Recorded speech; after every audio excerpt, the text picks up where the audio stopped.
Why can't women avoid going to the temple during periods? What is the problem?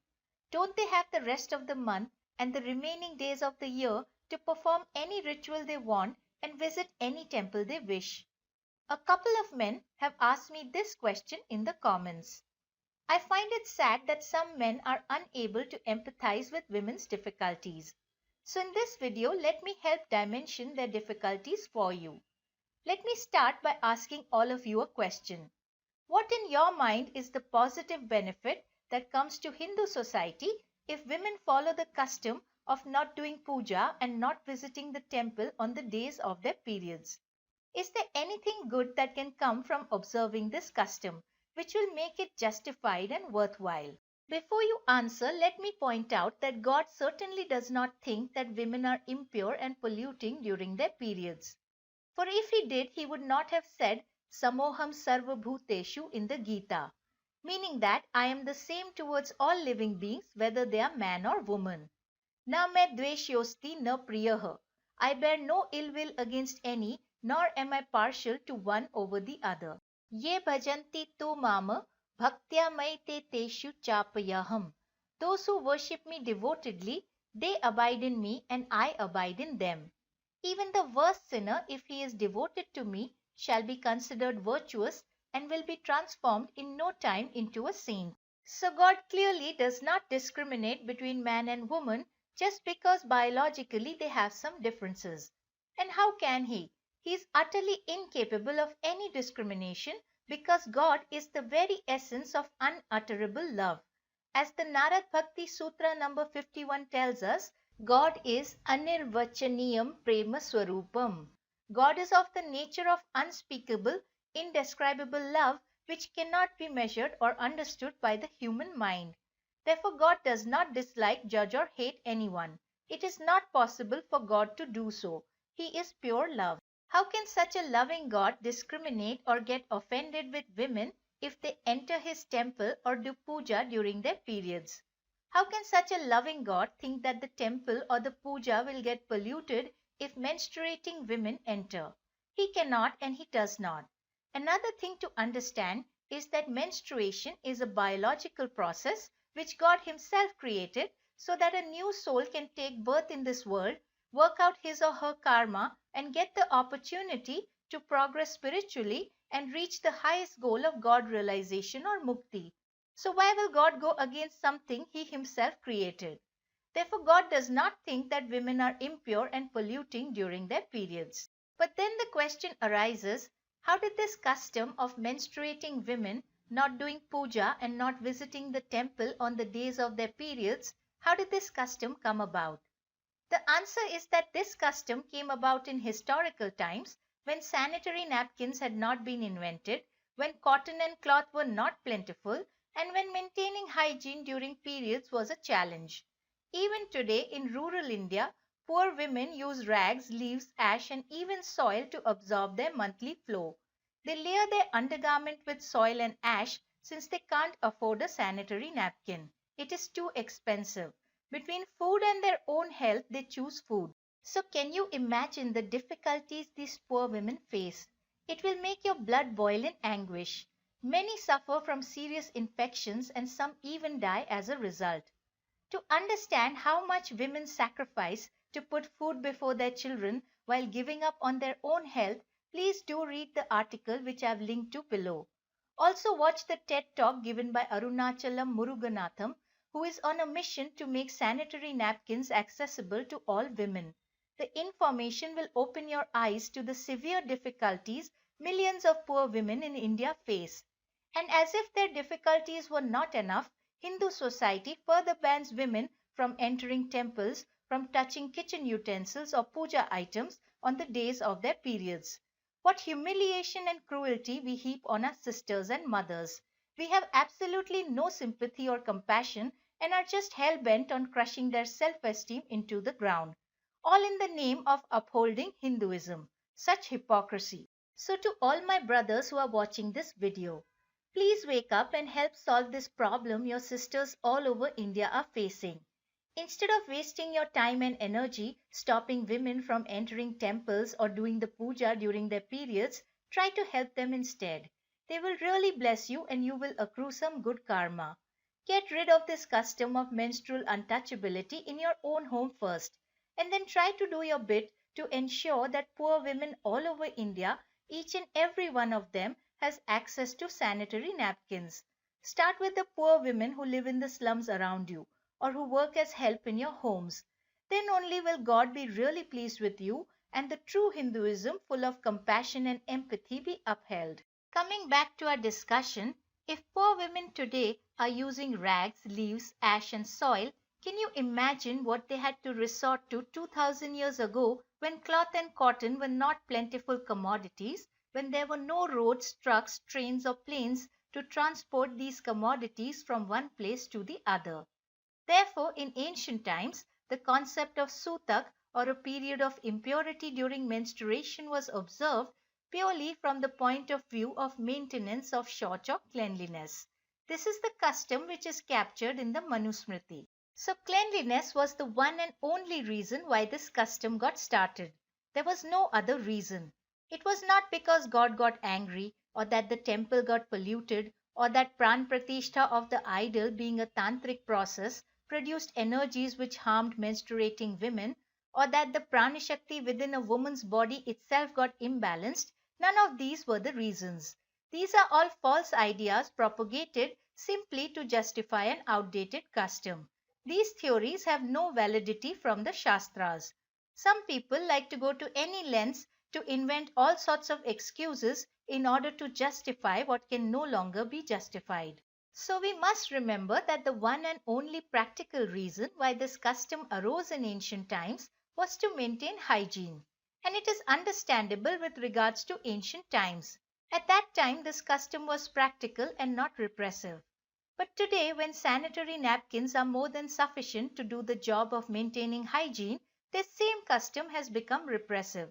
To insist on continuing with it blindly without regards to the changed modern circumstances is to allow Hindu women's self-esteem to get badly damaged by forcing them to think that somehow they are less than men, that there is something fundamentally wrong with their gender, which is why God does not love them, that they did some bad karma in their past life to be born as a woman in this life. So, from the point of view of restoring dignity back to Hindu women, and from the point of view of correcting the wrong idea that God becomes displeased with menstruating women, it is time that this custom of menstrual untouchability is given up and erased from Hindu society.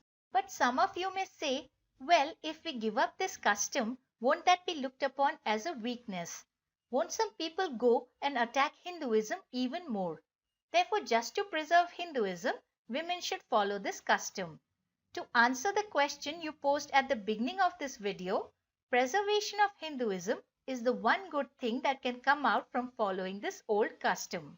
But to this thought process of some of you, I will counter strongly and say that on the contrary, continuing this old custom will utterly destroy Hinduism, because it will open up Hinduism to attacks by rationalists, feminists, and social justice warriors, and rightly so. For we cannot fault them for trying to correct an obvious injustice and disparity.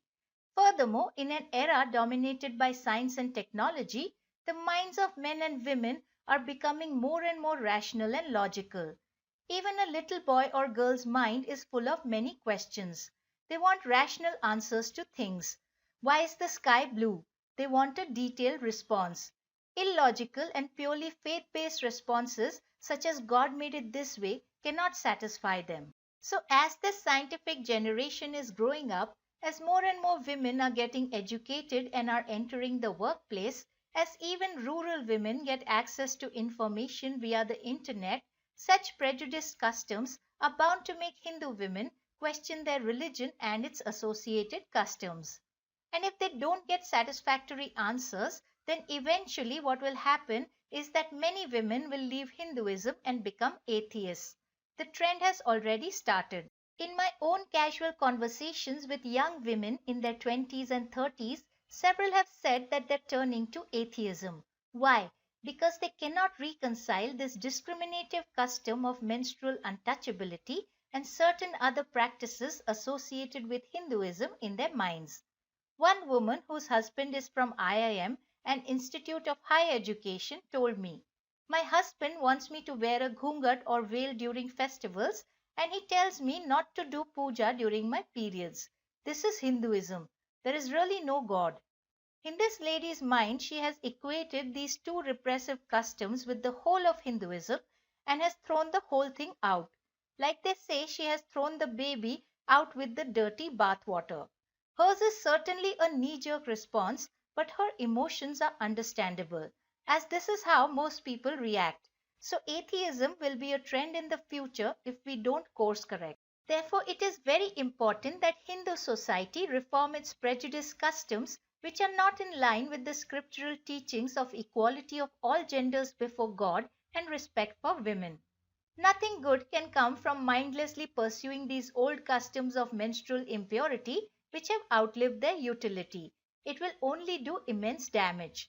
We must remember the teachings of Swami Vivekananda, who has said that the scriptures contain two types of truths: those which are eternal, that is, they are valid for all times and all circumstances, and those which are temporary or relative, that is, they are valid only for a certain time and under certain conditions. The Shruti, by which is meant the Vedas and the Upanishads, these Shruti texts record these eternal truths.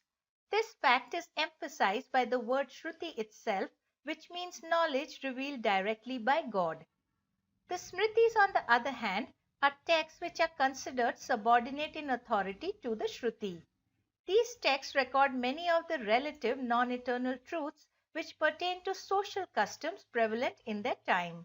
The Manusmriti is one such Smriti text. Now, because the Smritis record temporary truths, therefore, whenever the injunctions of the Smriti texts have outlived their utility, whenever they have outlived the time and purpose for which they were formulated, then these injunctions are to be given up.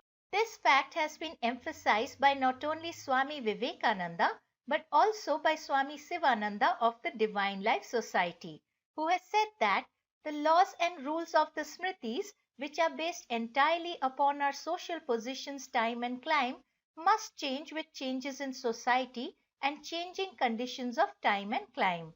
Then only the progress of the Hindu society can be ensured.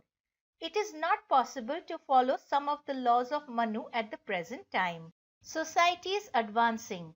When it advances, it outgrows certain laws which were valid and helpful at a particular stage of its growth.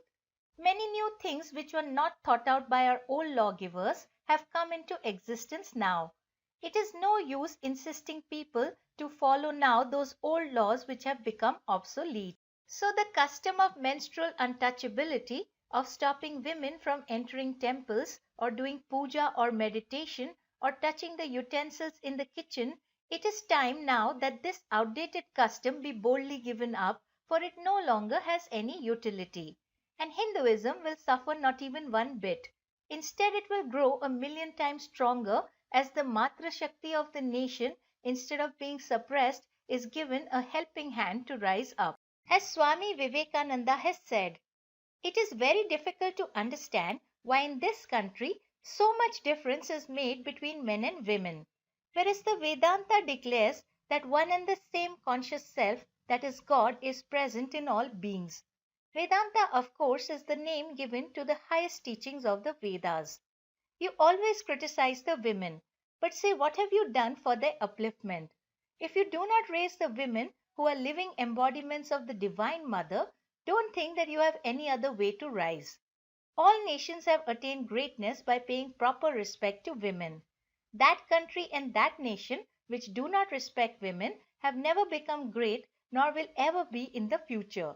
There is no hope for that family or country where women live in sadness. So if you want to see India achieve the greatness of becoming Jagat Guru of the world, if you want other nations to look upon Vedantic spirituality as the beacon of morality and righteousness, then please do your bit to eradicate this deformed mindset of menstrual impurity.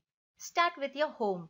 Educate your family, friends, and relatives. Make them watch this video. Support the Spiritual Bee Foundation with a donation so that we can take this knowledge to the doorstep of each and every Indian. Even small donations count in pushing out the message. So lend us a helping hand. Help poor women around you access sanitary products. If you do so, the women of India will heap unimaginable blessings upon you. Remember, if periods have not stopped women from becoming doctors, from becoming soldiers, from becoming fighter pilots, from becoming scientists leading the Chandrayaan mission to the moon, why should it stop them from the simple act of entering temples, the home of God? It should not. The time has come for change. Let the change begin. Do your bit.